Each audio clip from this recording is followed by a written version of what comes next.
নমস্কাৰ বন্ধু বান্ধৱীসকল, মই তাপাস তালুকদাৰ আপোনালোকক পুনৰ এবাৰ স্বাগতম জনাইছোঁ। মই আপোনালোকক যেনেকৈ প্ৰমিছ কৰিছিলোঁ যে আপোনালোকক মই হিষ্ট্ৰী, জিঅ'গ্ৰাফী সকলোবিলাক তথ্য আপোনালোকক মই আগবঢ়াই দিম। তো আহক আমি প্ৰথমটো ভিডিঅ' আগবঢ়াইছোঁ আজি আপোনালোকক আহোম হিষ্ট্ৰীৰ ওপৰত।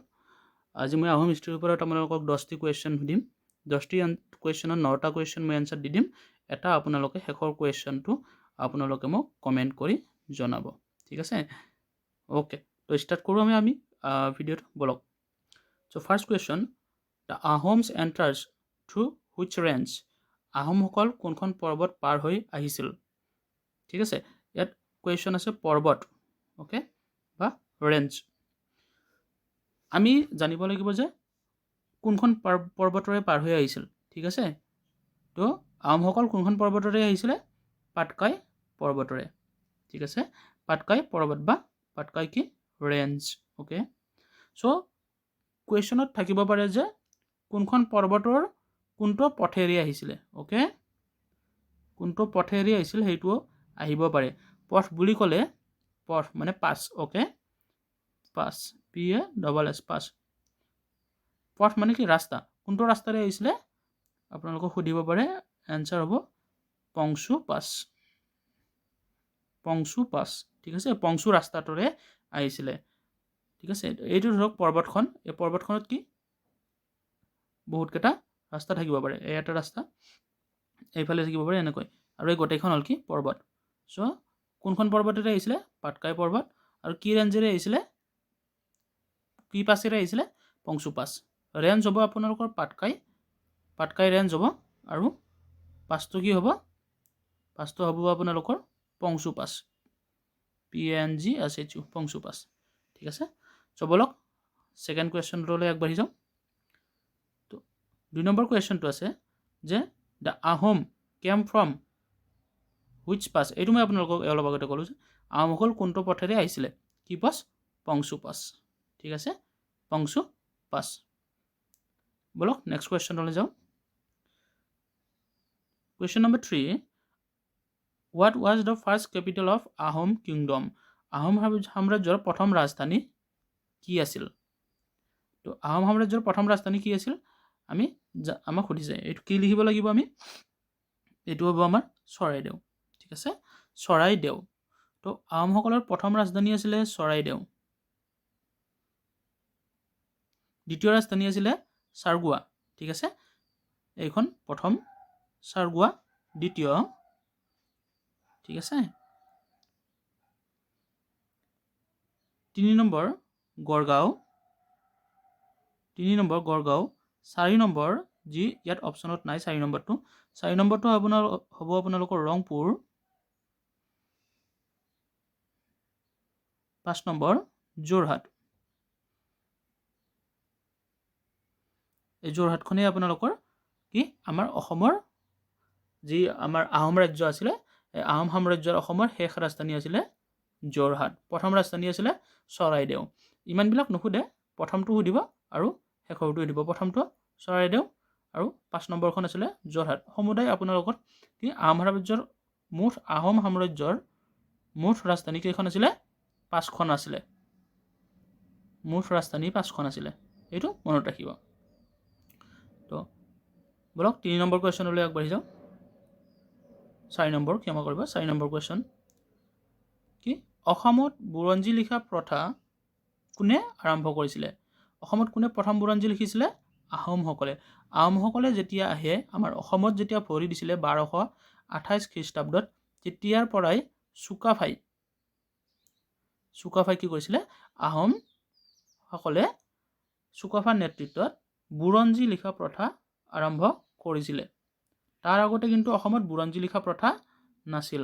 চ' সেইকাৰণে আমি আহোমৰ আগত বহুত বেছি বুৰঞ্জী আমি জানিবলৈ নাপাওঁ।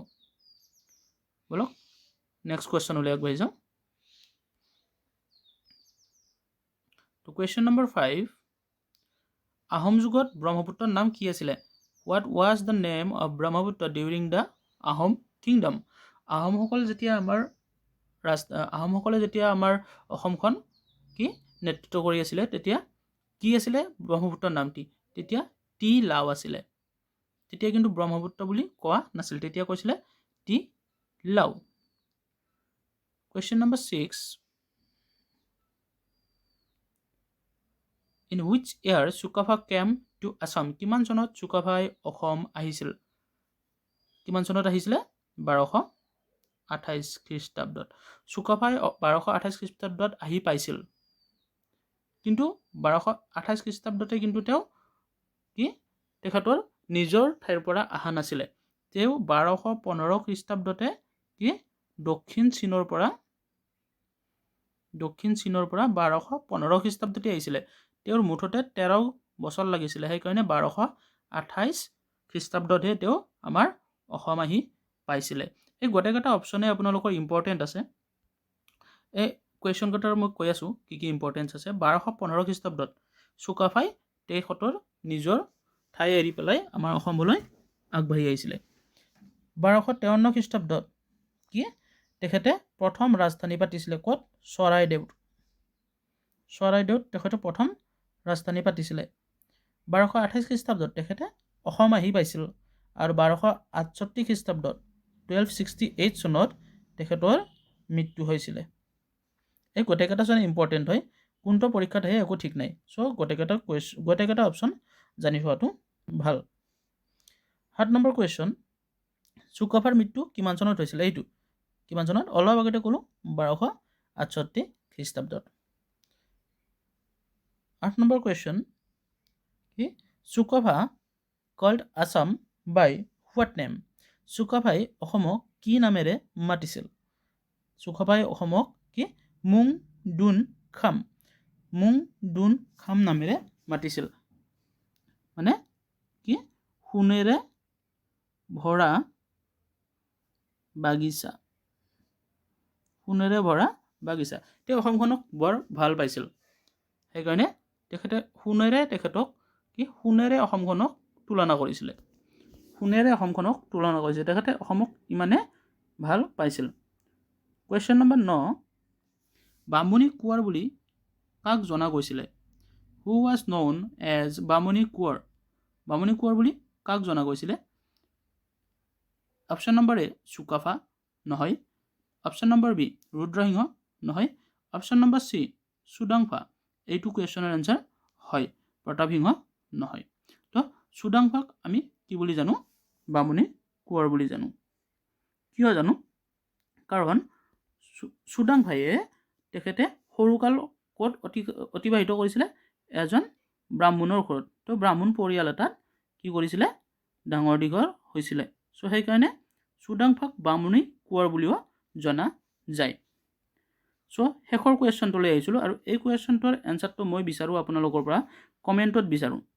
ঠিক আছে, কমেণ্টত বিচাৰোঁ। প্লিজ আপোনালোকে এইটো কমেণ্ট কৰি জনাব। কি হু এক্সকেভেটেড গড়গাঁও পুখুৰী? গড়গাঁও পুখুৰী কোনে খন্দাইছিল? তো option number A Suklenmung, option number B চুহুংমুং, option number C Sudangpha, option number 4 ditto কি আছে? চুকাফা। তো এইটো অপশ্যনটো আপুনি এই এনচাৰটো আপোনালোকে কমেণ্ট কৰি জনাব।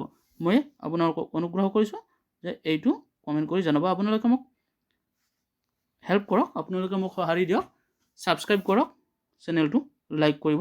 তেতিয়াহ'লে মই নতুন নতুন ভিডিঅ' বনাবলৈ সাহস পাম। আপোনালোকে সাহস দিলেহে মই আগবাঢ়িব পাৰিম আৰু মই আগবাঢ়িলে আপোনালোকৰো অকণমান সুবিধা হ'ব। চ' আশা কৰিছোঁ এইটো আপোনালোকে কমেণ্ট কৰি জনাব। ধন্যবাদ। আকৌ লগ পাম প্ৰতিশ্ৰুতিৰে। ধন্যবাদ।